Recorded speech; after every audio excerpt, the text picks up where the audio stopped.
Sun travels வடமாகாணத்தில் சட்டபூர்வமான அனுமதியுடன் இயங்குகின்ற visa consultants and ticket agent. உங்கள் பெறுமதியான கடவுச்சீட்டுகள், ஆவணங்கள் போன்றவற்றுக்கு பாதுகாப்பான அனுமதி பெற்ற நிறுவனம் சன் டிராவல்ஸ்.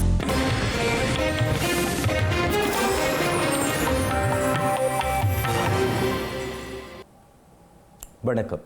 இது ஐபிசி தமிழின் காலை நேர பிரதான செய்திகள். முதலில் தலைப்புச் செய்திகள். ஈரான் மீதான தாக்குதல்கள் 4 வாரங்களுக்கு தொடரும், ட்ரம்ப் அறிவிப்பு. லெபனான் மீது இஸ்ரேல் தாக்குதல், 50 நகரங்களிலிருந்து மக்களை வெளியேறுமாறு அறிவித்தல்.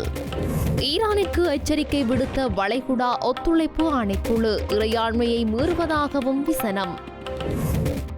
கமேனியின் மரணம் நம்பிக்கையை வழங்குகின்றது என்கின்றார் அவரது மருமகன். தற்போதைய ஆட்சி நீடிக்க வாய்ப்பு இல்லை எனவும் தெரிவிப்பு.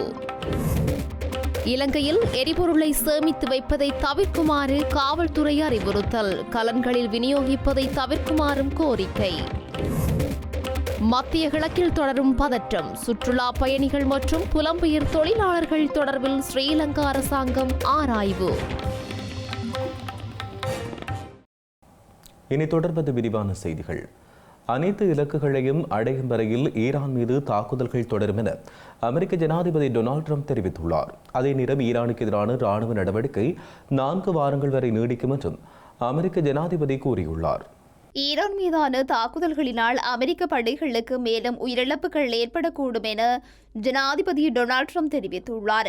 எவ்வாறாயினும் ஈரானின் புதிய தலைவர்களுடன் பேச்சுவார்த்தை நடத்த தயார் எனவும் அவர் கூறியுள்ளார்.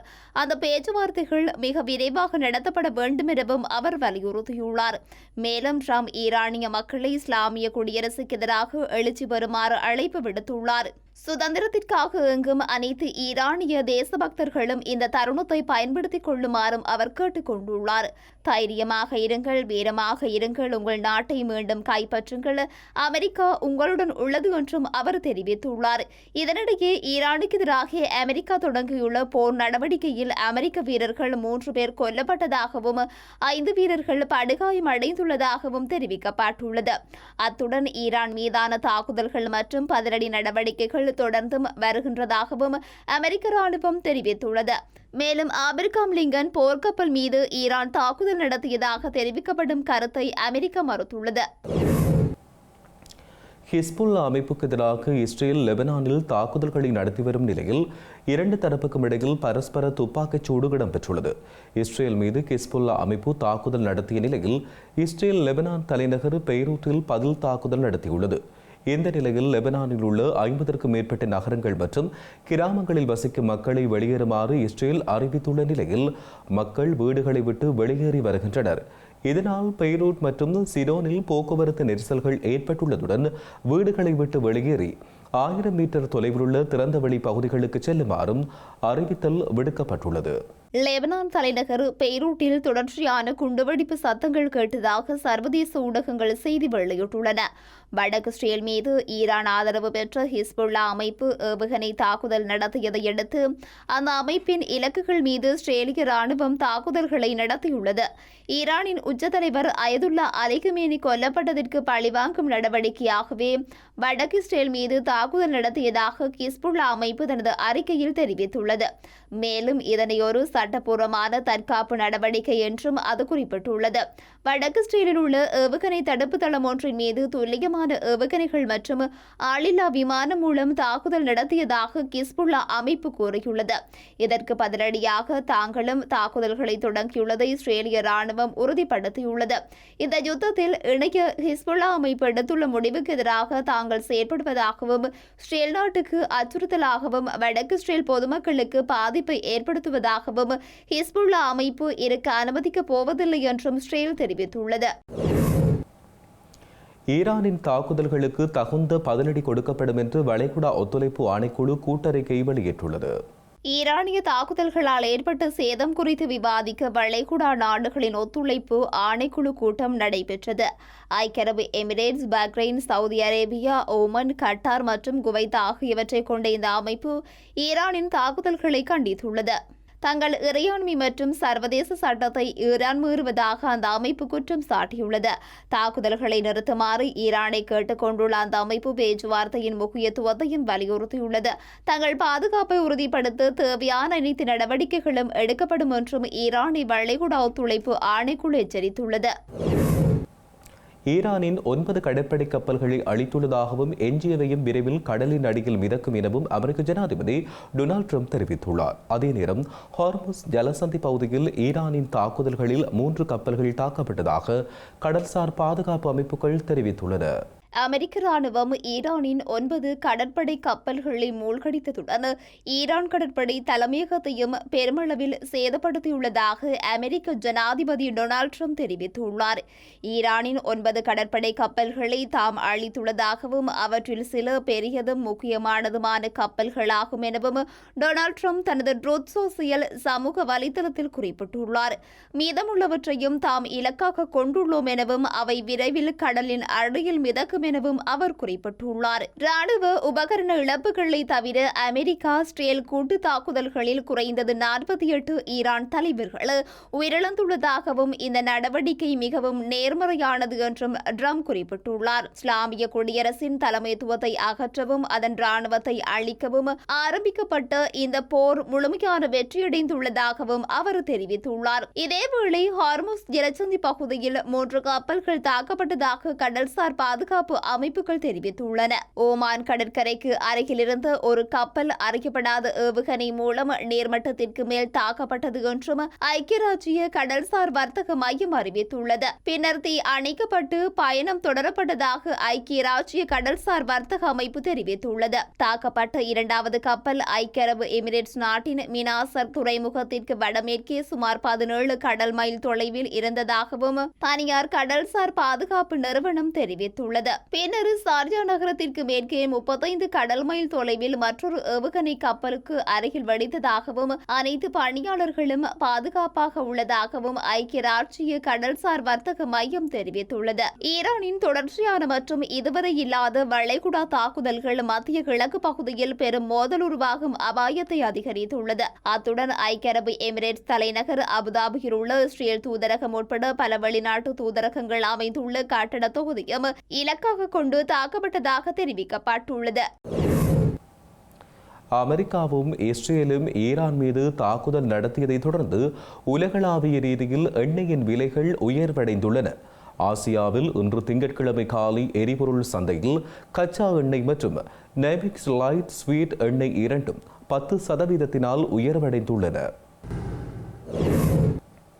ஈரானின் உச்ச தலைவர் அயதுல்லா அலி ஹமேனியின் மரணம் நாட்டிற்கு நம்பிக்கையை வழங்குகிறது என இஸ்லாமிய குடியரசை எதிர்க்கும் அவருடைய மருமகன் தெரிவித்துள்ளமையானது பெரும் பரபரப்பை ஏற்படுத்தியுள்ளது.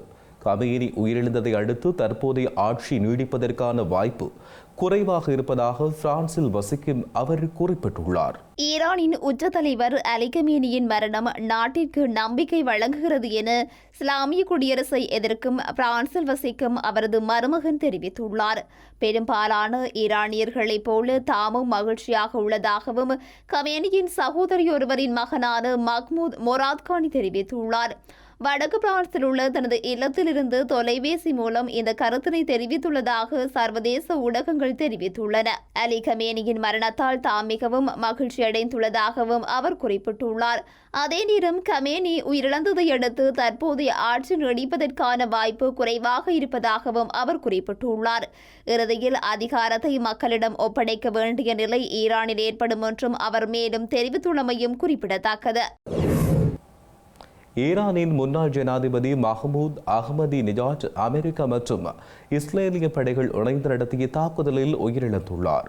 வடகிழக்கு தெஹ்ரானில் நக்மர் பகுதியில் அமைந்துள்ள அஹ்மதி நெஜாட்டின் உத்தியோகபூர்வ இல்லத்தை இலக்கு வைத்து தாக்குதல் நடத்தப்பட்டுள்ளது. இந்த தாக்குதலில் முன்னாள் ஜனாதிபதி மற்றும் அவரது பாதுகாப்பு அதிகாரிகள் பலரும் உயிரிழந்தமையை ஈரானிய ஊடக நிறுவனங்கள் உறுதிப்படுத்தியுள்ளதாக சர்வதேச ஊடகங்கள் தெரிவிக்கின்றன. மஹ்மூத் அஹ்மதி நஜாட் ஜனாதிபதியாக பதவியேற்பதற்கு முன்னர் அர்டபில் மாகாணத்தின் ஆளுநராகவும் தெஹ்ரான் நகர மேயராகவும் பணியாற்றினார். பணியாற்றியிருந்தார். அவரது ஜனாதிபதி பதவி காலம் முடிவடைந்ததை தொடர்ந்து ஈரானின் உச்ச தலைவர் அயதுல்லா அலி கமேனியால் அவர் வியூக ஆலோசனை சபையின் உறுப்பினராக நியமிக்கப்பட்டார். இந்த நிலையில் சில வாரங்களுக்கு முன்னர் ஈரானில் ஏற்பட்ட அரசியல் குழப்பங்கள் மற்றும் ஆட்சி கவிழ்ப்பு முயற்சியை தொடர்ந்து அவர் வீட்டுக்காவலில் வைக்கப்பட்டிருந்ததாகவும் அந்த இடத்தை துல்லியமாக கண்டறிந்து இந்த தாக்குதல் நடத்தப்பட்டதாகவும் இஸ்ரேலிய ஊடகங்கள் தெரிவிக்கின்றன. மஹ்மூத் அஹ்மதி நிஜாத் 2005ஆம் ஆண்டு முதல் 2013ஆம் ஆண்டு வரை ஈரானின் ஜனாதிபதியாக பதவி வகித்தமையும் குறிப்பிடத்தக்கது. இஸ்ரேலின் எருசலேமுக்கு மேற்கே அமைந்துள்ள பகுதியொன்றின் மீது ஈரான் மேற்கொண்ட தாக்குதலில் 9 பேர் உயிரிழந்துள்ளதாக சர்வதேச ஊடகங்கள் செய்தி வெளியிட்டுள்ளன. இஸ்ரேலின் ஜெருசலேமிற்கு மேற்கே அமைந்துள்ள பகுதியொன்றின் மீது ஈரான் பாலிஸ்டிக் ஏவுகணை தாக்குதலை மேற்கொண்டுள்ளது. ஜெருசலேமிற்கு மேற்கே உள்ள பெய்ட் ஜெமேஸ் நகர் மீதே குறித்த தாக்குதல் நடத்தப்பட்டுள்ளது. குறித்த தாக்குதலில் 9 பேர் உயிரிழந்த நிலையில் சுமார் 27 பேர் வரை காயமடைந்துள்ளதாக சர்வதேச ஊடகங்கள் செய்தி வெளியிட்டுள்ளன. இஸ்ரேல் மற்றும் அமெரிக்கா இணைந்து ஈரான் மீது நடத்திய தாக்குதல்களுக்கு பதிலடியாக ஈரான் முன்னெடுத்த தாக்குதலில் இஸ்ரேலுக்கு பாரிய சேதம் ஏற்பட்டுள்ளதாகவும் மிக கடுமையான தாக்குதல் இதுவாகும் எனவும் சர்வதேச ஊடகங்கள் சுட்டிக்காட்டியுள்ளது. அமெரிக்கா மற்றும் இஸ்ரேல் ஆகியன இணைந்து ஈரானில் தாக்குதல்களை நடத்தி வரும் நிலையில் அந்த நாட்டில் இணைய வசதிகள் கடுமையாக பாதிக்கப்பட்டுள்ளன. சர்வதேச இணைய தொடர்புகள் முடக்கப்பட்டுள்ள நிலையில் ஈரானுக்குள் இயங்கும் உள்ளூர் இணையதளங்கள் மற்றும் தகவல் பரிமாற்ற கட்டமைப்புகள் தொடர்ந்து இயங்கி வருவதாக தெரிவிக்கப்பட்டுள்ளது. அமெரிக்க மற்றும் இஸ்ரேல் ஈரானிய நிலப்பரப்பின் மீது நடத்திய பாரிய தாக்குதல்களை தொடர்ந்து ஈரானின் இணைய தொடர்புகளில் சடுதியான வீழ்ச்சி காணப்படுவதாக குறிப்பிடப்பட்டுள்ளது. உலகளாவிய இணைய செயற்பாடுகளை கண்காணிக்கும் கெண்டிக் நிறுவனம் குறித்த தகவலை வெளியிட்டுள்ளது. ஈரானின் உலகளாவிய இணைய அலைகளில் சுமார் 99% தற்போது துண்டிக்கப்பட்டுள்ளதாகவும் அந்த நிறுவனம் தெரிவித்துள்ளது. சமூக வலைதளங்களில் ஈரானிய அரசாங்க அதிகாரிகள் அல்லது அரசாங்கத்தின் நம்பிக்கையை பெற்ற நபர்களுக்கு சொந்தமான குறிப்பிடப்பட்ட சில கணக்குகள் மட்டுமே தற்போது செயலில் உள்ளதாகவும் தெரிவிக்கப்பட்டுள்ளது. சர்வதேச இணைய தொடர்புகள் இவ்வாறு முடக்கப்பட்டுள்ள போதிலும் ஈரானுக்குள் இயங்கும் உள்ளூர் இணையதளங்கள் மற்றும் தகவல் பரிமாற்ற கட்டமைப்புகள் தொடர்ந்தும் இயங்கி வருவதாகவும் தெரிவிக்கப்பட்டுள்ளது. இதற்கு முன்னர் கடந்த 2026ஆம் ஆண்டு ஜனவரி மாதத்தில் நிலவிய பதற்றமான சூழ்நிலையின் போதும் ஈரான் இவ்வாறு நாடு முழுவதும் இணையத்தை துண்டிக்க நடவடிக்கை எடுத்திருந்தமையும் குறிப்பிடத்தக்கது. ஐக்கிய அரபு ராச்சியம் மீது ஈரான் மேற்கொண்ட ஏவுகணை மற்றும் ஆளில்லா விமான தாக்குதல்களில் 3 பேர் உயிரிழந்துள்ளமையை உறுதிப்படுத்தியுள்ளது. ஈரான் தாக்குதலில் உயிரிழந்தவர்கள் பாகிஸ்தான், நேபாளம் மற்றும் பங்களாதேஷ் ஆகிய நாடுகளைச் சேர்ந்த பிரஜைகள் என ஐக்கிய அரபு ராச்சிய பாதுகாப்பு அமைச்சு உத்தியோகபூர்வமாக அறிவித்துள்ளது. அத்துடன் இந்த தாக்குதல்களின் காரணமாக இலங்கை பிரஜை ஒருவர் உட்பட பல்வேறு நாடுகளையும் சேர்ந்து 58 பேர் சிறு காயங்களுக்கு உள்ளாகியுள்ளதாகவும் கூறப்பட்டுள்ளது. 35 ஆளில்லா விமானங்கள் நிலப்பரப்பில் வீழ்ந்ததில் சில பொதுமக்களின் சொத்துக்களுக்கு சேதம் ஏற்பட்டுள்ளதாகவும் கூறப்படுகிறது.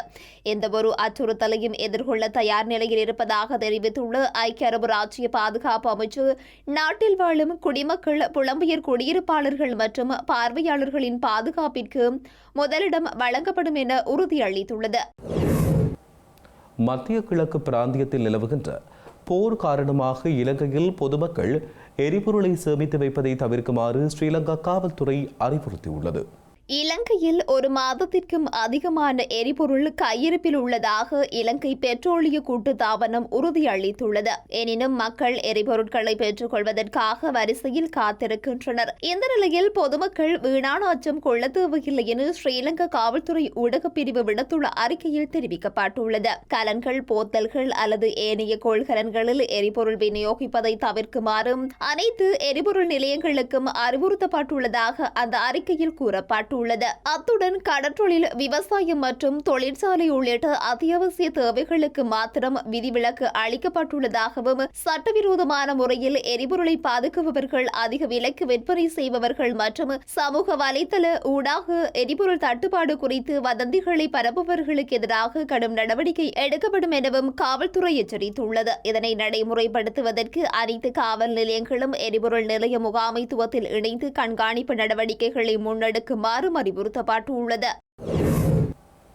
மத்திய கிழக்கு மற்றும் வளைகுடா பிராந்தியத்தில் ஏற்பட்டுள்ள அமைதியற்ற சூழ்நிலைக்கு மத்தியில் இலங்கையில் உள்ள வெளிநாட்டு சுற்றுலா பயணிகளின் பாதுகாப்பு மற்றும் நலன்புரி விடயங்களை ஆராய்வதற்கு வெளிநாடுகளில் உள்ள இலங்கை தொழிலாளர்களின் பாதுகாப்பு மற்றும் நலன்புரி தேவைகளை கவனிப்பதற்கும் ஸ்ரீலங்கா அரசாங்கம் விசேட நடவடிக்கைகளை ஆரம்பித்துள்ளது.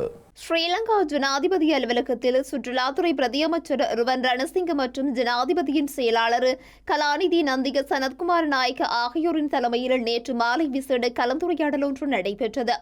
இதன்போது தற்போது நாட்டிற்குள் தங்கியிருக்கும் சுற்றுலா பயணிகள் எதிர்நோக்கும் நடைமுறை சிக்கல்களை கருத்தில் கொண்டு அவர்களது நுழைவு விசைவு காலத்தை எந்தவித கட்டணமும் இன்றி 2 வாரங்களுக்கு நீடிக்க அரசாங்கம் தீர்மானித்துள்ளது.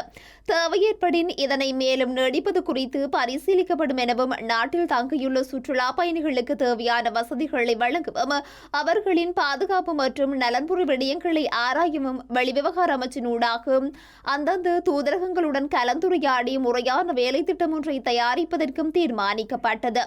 மேலும் சில மத்திய கிழக்கு நாடுகளின் வான்பரப்பு மூடப்பட்டுள்ளதால் ஏற்பட்டுள்ள தடைகளை கருத்தில் கொண்டு வெளிவிவகார அமைச்சு மற்றும் விமான நிறுவனங்கள் இணைந்து மாற்று வான்வழிகளூடாக சுற்றுலா பயணிகள் தமது நாடுகளுக்கு திரும்புவதற்கான சாத்தியக்கூறுகள் குறித்து ஆராயவும் தீர்மானிக்கப்பட்டுள்ளது. அதேபோல் இலங்கைக்கு வர எதிர்பார்க்கும் சுற்றுலா பயணிகள் எந்தவித இடையூறுகளும் இன்றி வருகை தருவதற்கு மாற்று இடங்கள் குறித்து சம்பந்தப்பட்ட தரப்பினருடன் கலந்துரையாடவும் அதற்கான வசதிகளை வழங்கவும் தீர்மானிக்கப்பட்டது. அத்துடன் சுற்றுலா பயணிகள் மற்றும் புலம்பெயர் தொழிலாளர்களுக்கு தேவையான உதவிகளை வழங்க பல அரசு நிறுவனங்களின் ஊடாக 24 மணி நேர சேவைகள் நிறுவப்பட்டுள்ளன. நாட்டில் தங்கியுள்ள சுற்றுலா பயணிகளுக்கான விசேட பிரிவு ஒன்று நிறுவப்பட்டுள்ளதுடன் 1912 என்ற தொலைபேசி இலக்கத்தினூடாக எந்தவொரு பிரச்சனையையும் அறிவிக்க முடியும் என்றும் கூறப்பட்டுள்ளது. அத்துடன் வெளிநாடுகளில் உள்ள இலங்கை தொழிலாளர்களின் தகவல்கள் மற்றும் உதவிகளை வழங்க 1981 என்ற அவசர அழைப்பிலக்கத்தினூடாக விசேட கட்டுப்பாட்டு அறை செயற்படுத்தப்பட்டுள்ளது. இவற்றுடன் மேலதிகமாக வெளிவிவகார அமைச்சு தலையிட்டு மத்திய கிழக்கு மற்றும் வளைகுடா பிராந்தியத்தில் உள்ள அனைத்து இலங்கை தூதரகங்களுடனும் இணைந்து ஒருங்கிணைந்த பொறிமுறை ஒன்றையும் உருவாக்கியுள்ளது. செய்திகளின் நிறைவாக இனி மீண்டும் தலைப்புச் செய்திகள். ஈரான் மீதான தாக்குதல்கள் 4 வாரங்களுக்கு தொடரும், ட்ரம்ப் அறிவிப்பு. லெபனான் மீது இஸ்ரேல் தாக்குதல், 50 நகரங்களில் இருந்து மக்களை வெளியேறுமாறு அறிவித்தல். ஈரானிற்கு எச்சரிக்கை விடுத்த வளைகுடா ஒத்துழைப்பு ஆணைக்குழு, இறையாண்மையை மீறுவதாகவும் விசனம்.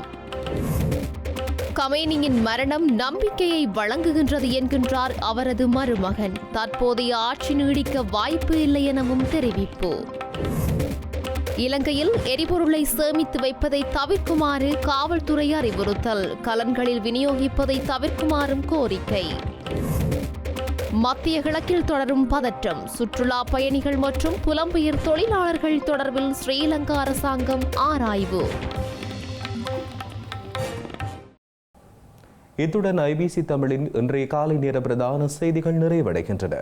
உடனுக்குடன் நீங்கள் செய்திகளை அறிந்து கொள்ள ibctamil.com என்ற எமது இணையதளத்தினை பார்வையிடுங்கள். வணக்கம்.